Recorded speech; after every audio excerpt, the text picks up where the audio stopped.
In the early hours of the morning of November the 19th, 1984, the residents of San Juanizo Township in Mexico were awoken by the sound of an explosion coming from the PEMEX liquid petroleum gas storage facility located just across the railway lines on the outskirts of town. Just minutes later, the first explosion was followed by a second, much larger blast. A blast of such magnitude that the pilot of an incoming Pan Am flight radioed the control tower of Mexico City Airport to report that he'd just witnessed what looked like a nuclear explosion on the outskirts of the city. This is the story of one of the world's deadliest explosions, and one which you've probably never heard about. The small township of San Juanizo, located some 12 miles north of Mexico City, was the site of PEMEX, and that's Petróleo Mexicano. It was the site of one of their LPG storage and distribution facilities. PEMEX had built the plant in 1962, and as Mexico City grew in size over the following decades, the city had spread and had more or less absorbed the township of San Juanizo, leading to the situation where the land surrounding the LPG plant had become densely urbanized, with other distribution centers and industrial warehouses. However, as well as industrial buildings, there were also houses nearby. These densely packed and poorly built houses were just south of the PEMEX site, across the railway lines, and literally just a stone's throw away. The PEMEX facility was used as the main storage and distribution centre for liquid petroleum gas for the whole of Mexico City. 3 distant oil refineries kept the depot supplied with a constant flow of LPG piped in through 3 underground pipelines. Once at the depot, the liquid gas was stored in various tanks. At San Juanizo, the plant had 6 spherical tanks, 4 holding 1,600 cubic metres each, and 2 larger spheres, each holding 2,400 cubic metres. And there were also 48 bullet tanks on site, and many tanker trucks and gas bottles in the loading area. In total, it's estimated that the plant could hold at capacity around 16,000 cubic metres of LPG. In terms of sheer explosive power, the plant at San Juanizo, when full, was about 6 to 7 times more powerful than the nuclear bomb which was dropped on Hiroshima. I mean, you know how those gas bottles blow in a house fire? One of them is just a fraction of a cubic metre of LPG, so 16,000 cubic metres, that's going to be one hell of a big bang if it ever went up. And of course, that's exactly what happened at around 5:30 in the morning of November the 19th, 1984. The exact cause of the first explosion is, to this day, unknown. The generally accepted version of events is that there must have been a pipe rupture somewhere in the plant, as at around 5:30 in the morning, the operational staff in the control room noticed a sudden drop in pressure. Although the source of this pressure drop couldn't be ascertained, filling of the storage tanks continued anyway. Now, during this crucial period, which was only around 5 to 10 minutes, it's believed that liquid petroleum gas was spraying out of a ruptured pipe or a faulty relief valve, and it was forming a dense cloud of highly flammable gas. As this gas cloud spread, it eventually found an ignition source, which was most likely a flame in the burn-off pit at the northeast corner of the plant, and as soon as it touched that, the whole cloud exploded. Now, this first explosion was what's known as a vapor cloud explosion. It's an airborne vapor like a fog or a mist. It's not pressurized or held in a container. Now, the fireball would have been intense but very short-lived, and possibly in different circumstances, that might have been the worst of it right there. However, the PEMEX plant was somewhat lacking in safety features, and as a result, that first explosion was merely the catalyst for a chain reaction which would ultimately destroy the entire facility. Aerial photographs of the plant taken before the blast show a very congested area, especially around the bullet tanks, which were lined up next to each other with very little clear space around them. The pipework design was also poorly thought out. Many tanks were daisy-chained together. This meant that one pipe rupture could ignite several tanks at once in a kind of a chain reaction. Add to this a very basic and fragile firefighting system and the lack of fireproof material around the legs of the sphere tanks, and it's no surprise that within minutes of the vapour cloud explosion, the whole of the PEMEX plant was on fire. And then just a couple of minutes later, a second, much more powerful blast was registered as one of the smaller spherical tanks exploded. This was the one that the Pan Am pilots saw on the way in and thought it was a nuclear explosion, and from this blurry photograph, you can see why. Once the first sphere had blown, the whole plant began to go up in a chain reaction, one explosion after another. These secondary explosions were much more powerful than the initial blast. These were what they call BLEVE explosions, or boiling liquid expanding vapour explosions. In this kind of explosion, the temperature of the tank holding the LPG becomes higher than the boiling point of the liquid inside. The liquid then becomes a gas. The pressure then rises in the tank, rises until the tank ruptures, and then that's usually when you get an absolutely massive explosion. Some of the BLEVEs were big enough to register on the Richter scale, and they produced huge pressure waves and fireballs that were 1,000 feet across. So violent were these explosions that some metal tanks which weighed around 30 tons were found almost a mile away, smashed into houses, cars, walls. These BLEVE explosions again created another wave of secondary smaller explosions in and around the plant, and for the next few hours, terrible fires were just raging completely out of control. The whole area, including the densely populated area just on the other side of the railway tracks, was just one big inferno, as burning liquid petroleum gas rained down from above, setting everything and everyone in its path on fire.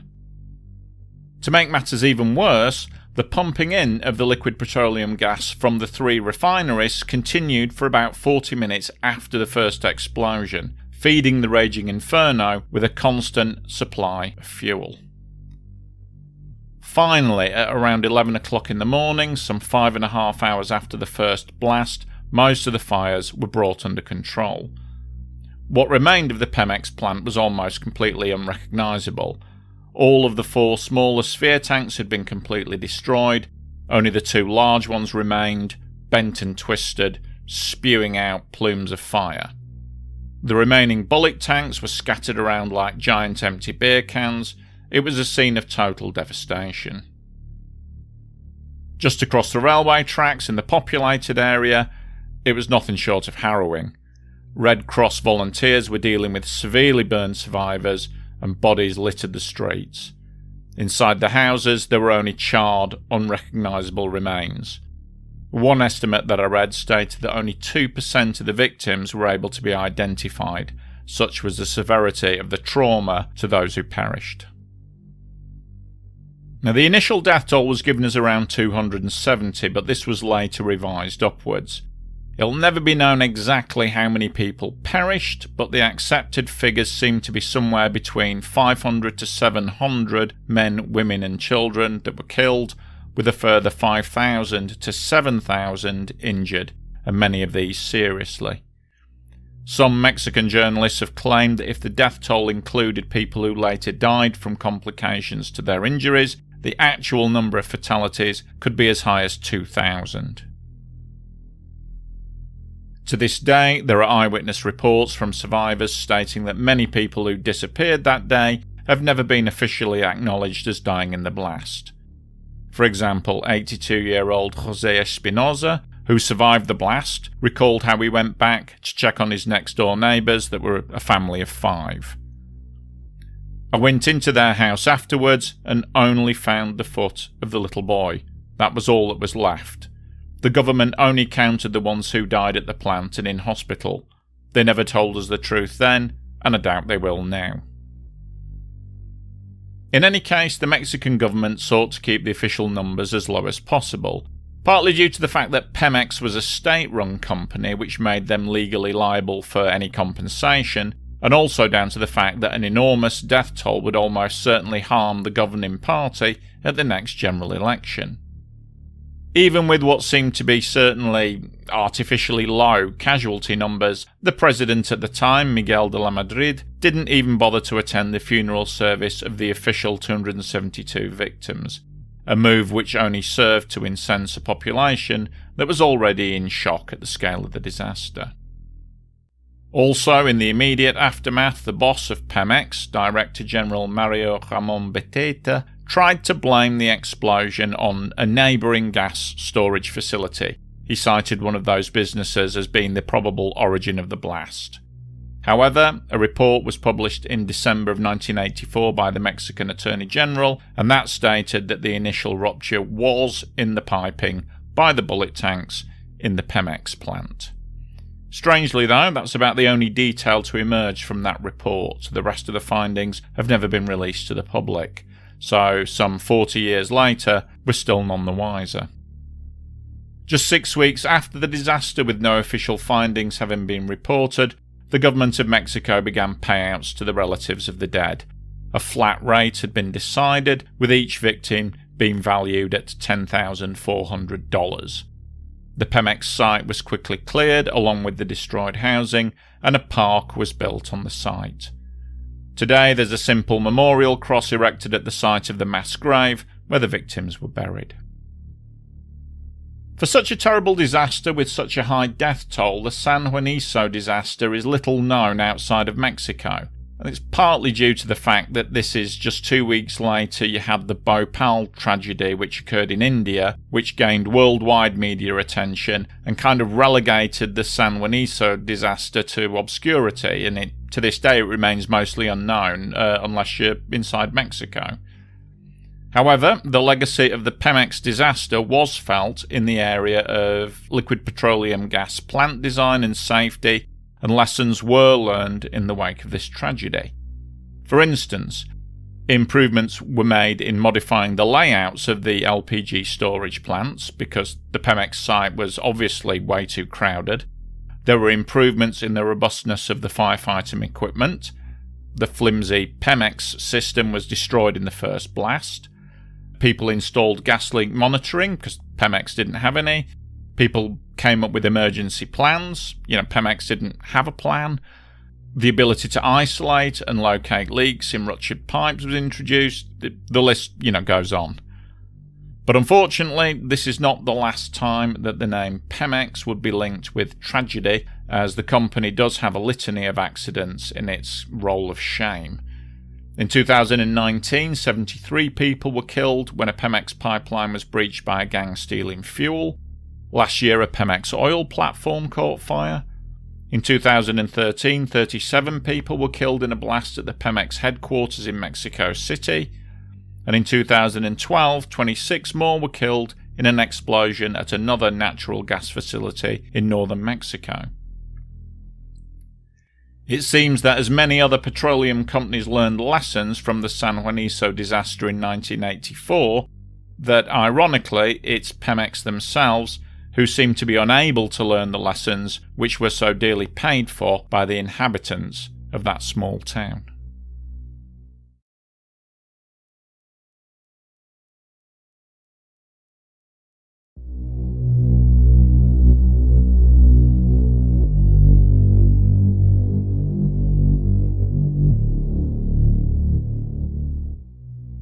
The deadliest industrial accident of all time occurred during the early hours of the 3rd of December 1984, when a cloud of highly toxic gas was accidentally released from the Union Carbide pesticide plant, which was located in the city of Bhopal, India. The immediate devastation was on a scale which dwarfed any other accident of this kind, and the after effects from this tragedy would continue to plague the residents of Bhopal for decades to come. Union Carbide was one of those companies which, although you may not have heard of it directly, probably had a hand in making many of the products that you might have used on a daily basis. Founded all the way back in 1917, Union Carbide made all kinds of stuff, from pesticides to batteries, to lighting components, to antifreeze, and even rocket fuel. Like any large industrial company, Union Carbide owned and operated subsidiaries around the world, and, like any large industrial company, Union Carbide had had its share of accidents. But nothing would compare to the horror of Bhopal, a disaster on such a scale that the name Union Carbide would be forever afterwards associated with death and suffering. The pesticide factory at Bhopal was a jointly owned venture, with the US-based Union Carbide Corporation having 51% ownership and Indian investors, which included the Indian government, owning the remaining 49%. Built in 1969, the primary function of the factory was to make the pesticide carbaryl, which was marketed under the brand name Sevin. The chemical processes used in producing Sevin required several toxic chemicals, including phosgene, the gas which was used as a weapon during the First World War, and methyl isocyanate. These dangerous chemicals were stored on-site in large underground tanks, but safety systems in place at the factory should, in theory, ensure that no accidental release was possible. Now, this was just as well, as the factory was located not too far from the centre of Bhopal, which was, in 1984, a bustling city with an estimated population of around 800,000 people. Following a few minor accidents, including one fatality from exposure to phosgene gas, there had been warnings given in the local newspaper about the potential danger of poisonous gases being accidentally released from the factory. Investigative journalist Rajkumar Kaswani had become intrigued by the dangers of phosgene gas and had published several articles from 1982 onwards with attention-grabbing headlines like "Bhopal, Save the City" and "Understand or you will all be wiped out." But unfortunately, his warnings fell on deaf ears. At just after midnight on the 3rd of December 1984, the factory control room operator, Suman Day, was notified of a gas leak by some workers at the chemical storage zone, an underground bunker comprised of 3 large holding tanks, E619, E611 and E610. Upon inspection of tank E610, he indeed discovered a small leak of methyl isocyanate. According to employee testimony, minor gas leaks were a common problem, and so, having satisfied himself that there was no immediate danger, Suman Day went back to the control room to resume his tea break with his colleagues. However, some 40 minutes later, again receiving complaints of gas, he noted with alarm that the pressure readings for tank E610 had gone from 0 basically to over 55 psi. The methyl isocyanate in the tank was growing hotter and hotter, and it was dangerously overpressurized. Running back down to look again, he saw that the thick concrete pad above the storage tanks was buckling and cracking, and he heard the ominous sound of hissing gas. A runaway chemical reaction was taking place in the storage tank, and the emergency release valve was about to blow. Just before 1 o'clock, realising that a massive toxic gas leak was imminent, the factory alarm was sounded, and employees ran upwind as far as possible. The exterior alarms outside of the factory, the ones that were there to warn the local residents, had been disconnected due to the number of false alarms that had been triggered because of all the little constant minor gas leaks. So there was no external alarm, and as the venting chimney began to belch out a huge cloud of deadly poisonous gas, the residents of Bhopal slept, completely unaware of the impending disaster. The workers inside the factory were powerless to stop the venting, and they had no clue as to what to do. In Suman Day's own words, he said that they were spellbound and incapable of action. However, the effects of the deadly gas were soon being felt around the factory. As the poisonous cloud was heavier than air, it quickly sank to ground level, and a southerly breeze began spreading it across Bhopal. At around 1:30 in the morning, the Bhopal police had received reports of crowds of people fleeing their homes in panic. The police called Union Carbide to see if they knew what was happening, but they were told that everything was okay. Then police made about 3 calls before someone at Union Carbide finally admitted that there'd been an accident, but they didn't really know what had happened. Tank E610 finally ceased venting at around 2 AM as it was empty, but it had already released an estimated 40 tons of methyl isocyanate into the sky above Bhopal. By now, the effects were being felt over an area of around 8 square kilometres, an area which was home to hundreds of thousands of people. The initial symptoms of exposure to the gas were stinging, weeping eyes, uncontrollable coughing fits, burning in the lungs, nausea, and vomiting. So thousands and thousands of men, women, and children woke up to these sensations. Half blinded, choking on these acrid fumes, the panicked mass of humanity attempted to flee the city. Running blindly through the streets, they were inhaling the deadly gas all the time. Small children who were nearer to the ground got the worst of it, as they were exposed to the denser concentrations of the gas as it pooled in the lowest areas. As they ran, people began vomiting, collapsing, and just dying in the streets. The very air itself had become lethal. Some lucky ones escaped, as quick-thinking railway workers evacuated the trains from the nearby railway station and prevented other trains from arriving in the city. Those who could fled to the Hamidia hospital, only to find it already filled to capacity with choking, dying people. Dr. Bandari, who was the senior consultant that night, had no idea what he was dealing with. Urgent calls to Union Carbide had been met with obfuscation. At first he was told that it was just an irritant and to wash it off. Then he was told it was probably ammonia, and then he was told it was probably phosgene, and then finally they admitted that it was methyl isocyanate. Now, he had no idea what that was or how to treat it. He could only stare in horror as his patients died one after another, drowning as their lungs filled with blood. By morning, an estimated 4,000 people were already dead. Bodies of people and animals just littered the streets of Bhopal. Thousands more were left blinded by the gas, and thousands more were slowly dying. Within 10 days of the leak from the factory, it's estimated that between 8,000 to 10,000 people had died. It was without doubt the deadliest industrial disaster of all time, and it made headlines around the world. Now, the factory at Bhopal was not the only Union Carbide plant in operation. There were dozens like it around the world, and there were safeguards in place to prevent accidents just like this. So, what had gone so horribly wrong at Bhopal? Well, as I'm sure you've already guessed, there was an absolute litany of failures at the plant, and to list them all would take forever, so I'm just going to cover the main ones here. Investigators quickly homed in on storage tank E610 and dug it up to inspect it. The tank hadn't actually split, but the emergency relief valve had blown, allowing pressurised contents of the tank to get into the emergency venting system. The evidence pointed to the fact that the methyl isocyanate had undergone a rapid exothermic reaction.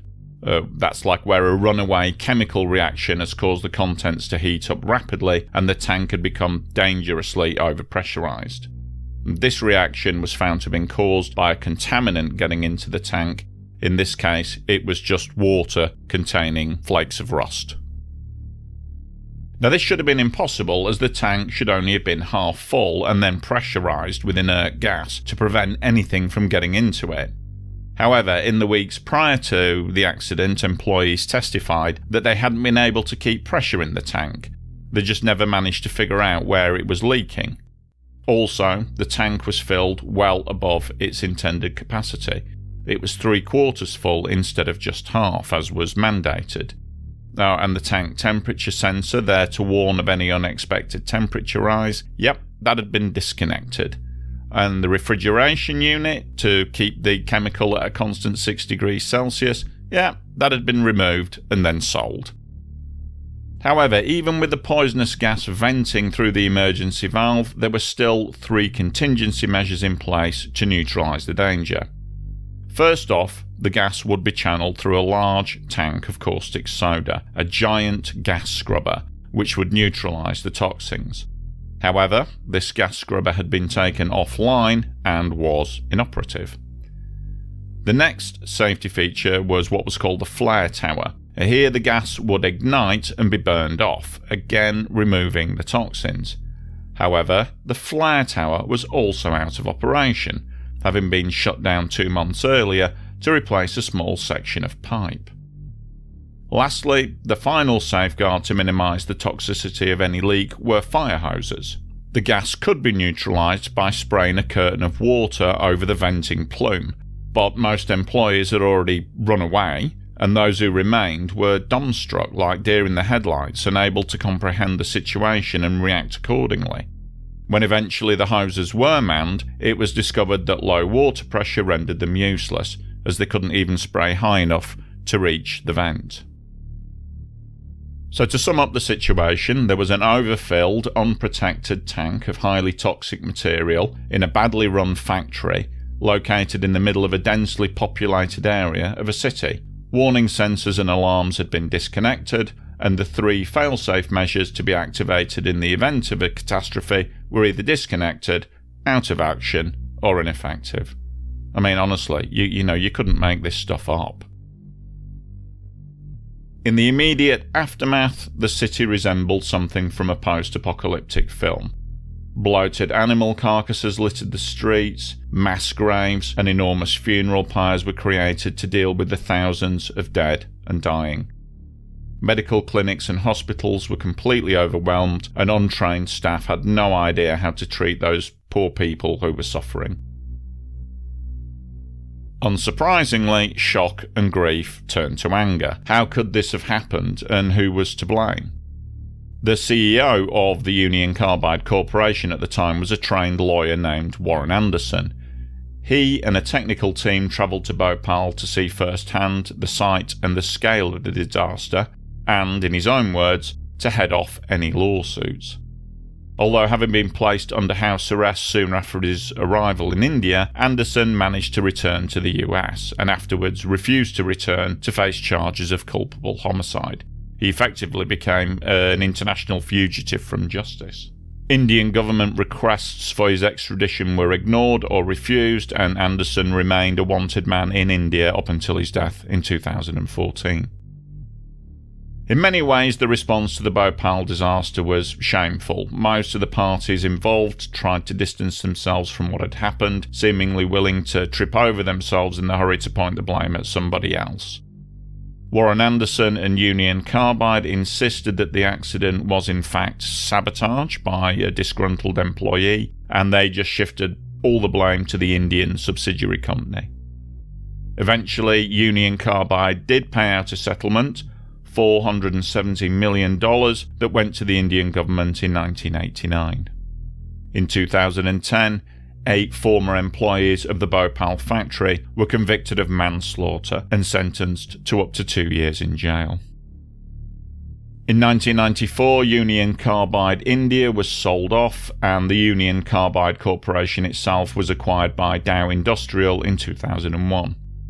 To this day, there are still conflicting reports of the actual cause of the disaster. The Union Carbide subsidiary of Dow still insists on their website that it was probably sabotage, although the reason for this sabotage still remains unclear. Victim groups are still campaigning to this day for justice, which they feel has never been delivered. I mean, I don't have a definitive answer of what happened. Having read multiple accounts from both sides, my own feeling is that the majority of the blame must lie with the people who were running the factory. They knowingly continued to run a criminally defective factory in a densely populated area, despite the obvious dangers. I mean, sabotage is a possibility, but it seems no more likely to me than just incompetence. And the Union Carbide Corporation itself definitely played its part by encouraging a work ethos of doing everything as cheaply as possible, even if it meant cutting corners where safety and training was concerned. In total, it's estimated that between 15,000 to 20,000 people died as a direct result of the toxic cloud, and over 500,000 people were exposed to the gas. From those, another 50,000 were left so incapacitated that they were unable to work. Bhopalis living in the area around the site of the disaster continue to suffer to this day, with massively increased incidences of birth defects, cancers, and chronic illnesses, many of which are directly attributed to the contaminated groundwater in and around the site of the factory. Incredibly, the old Union Carbide factory still stands there to this day, overgrown and abandoned. It remained sealed off for years, but over time the fences have fallen down and the walls have been opened up, and today Children play in its ruined structures, and even tourists make a trip to visit it, possibly unaware of the lingering poisons which still contaminate the site. One final note, there was in fact a second mass exodus from Bhopal just 13 days after the disaster. Remember that there were 3 underground storage tanks, E619, E611 and E610. Well, it was found that tanks 19 and 11 also contained methyl isocyanate. Investigators and technicians knew that they couldn't just leave it there, as if any water got into these tanks then they were going to have Bhopal 2.0 on their hands, and the city was still full of sick and dying people. So in a desperate gamble, they announced that they would actually resume production of the pesticide in an effort to run the tanks dry. Now at this point in time, the cause of the disaster was still unknown, and nobody knew exactly what would happen when the production line was turned on again. They called it Operation Faith, as that was all they had to go on. But for most Bhopalis, it was a faith that they couldn't muster. The city virtually emptied ahead of the planned switch-on date, as nobody who had been in Bhopal on the night of the 3rd wanted to relive that nightmare again. Luckily for all concerned, Operation Faith went off without a hitch, and a second Bhopal disaster was avoided.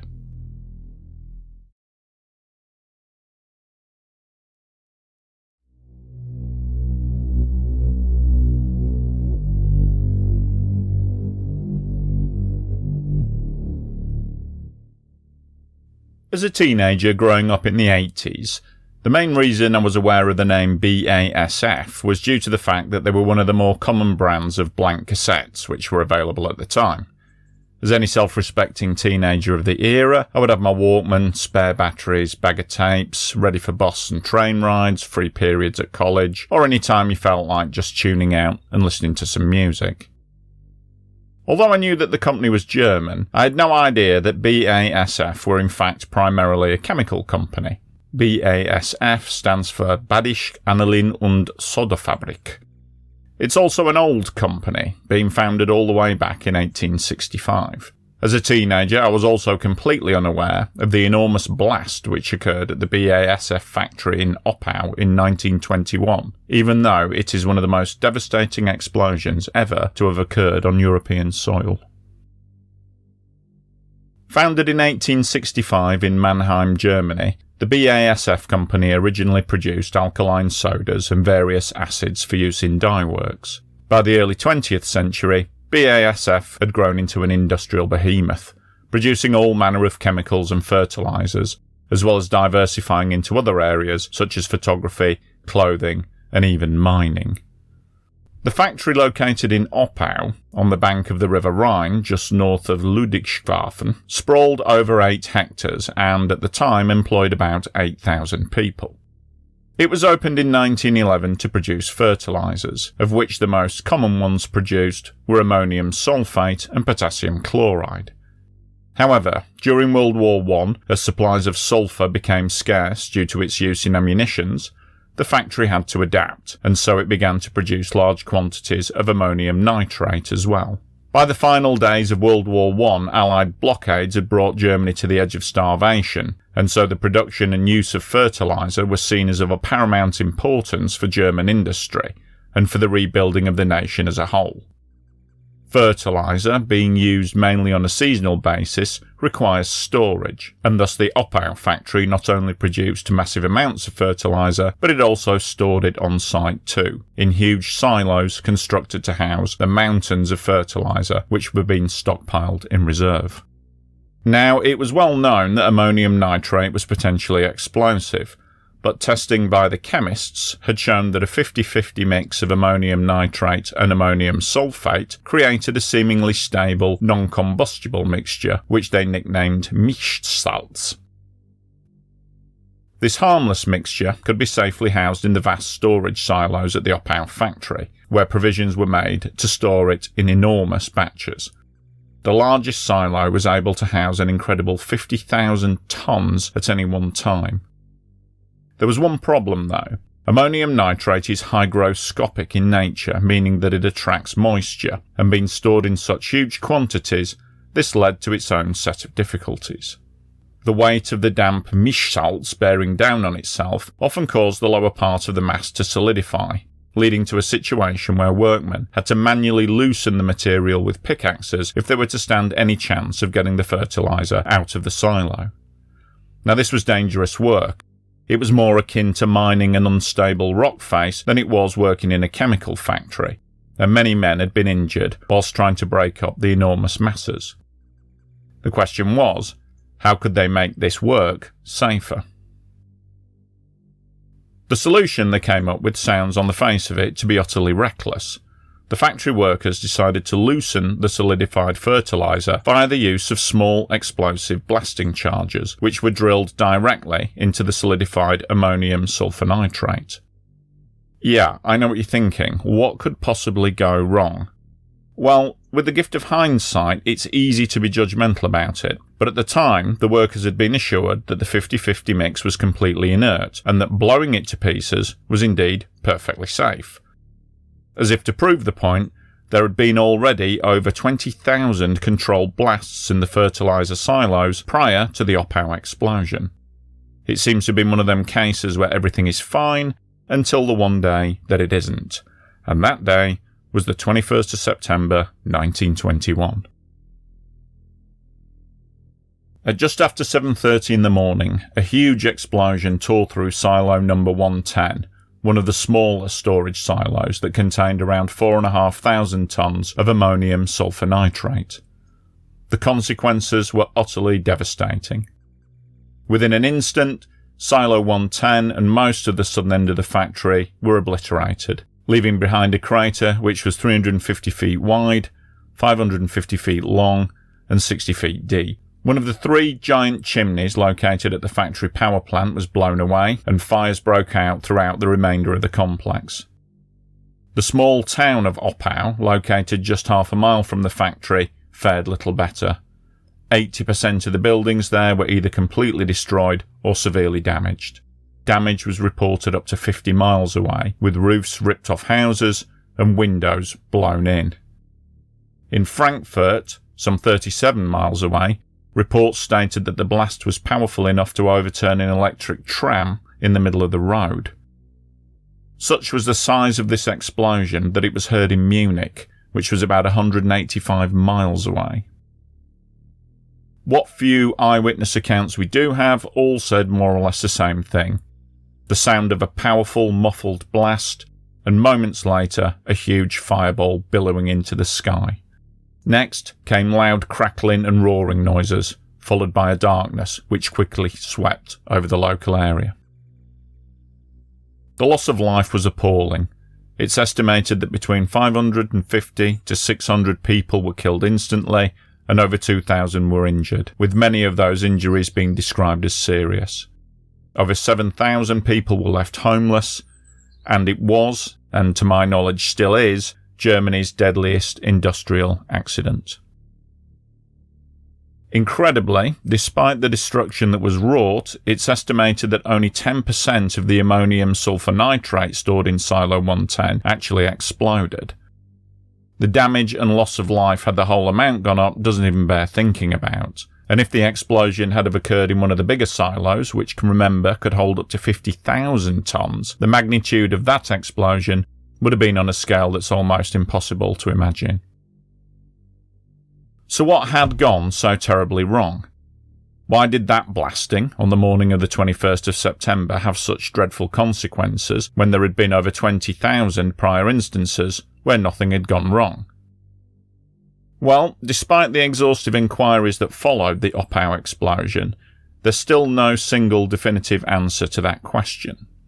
To begin with, there are obviously no surviving witnesses to the actual blasting that took place in the silo that day, so that we can't be certain that some mistake wasn't made with the amount of gunpowder or the way that the charges were placed. Even so, the pile of ammonium sulfonitrate was supposed to be inert. How had the chemists managed to get this basic fact so wrong? Well, the best guess as to what happened is as follows. In the months prior to the blast, a new spray drying technique had been implemented at the factory, which was hoped would reduce the amount of clogging during production. One unintended byproduct of this new procedure was a fine powdery dust, which tended to float in the air and settle in drifts around the edge of the silo.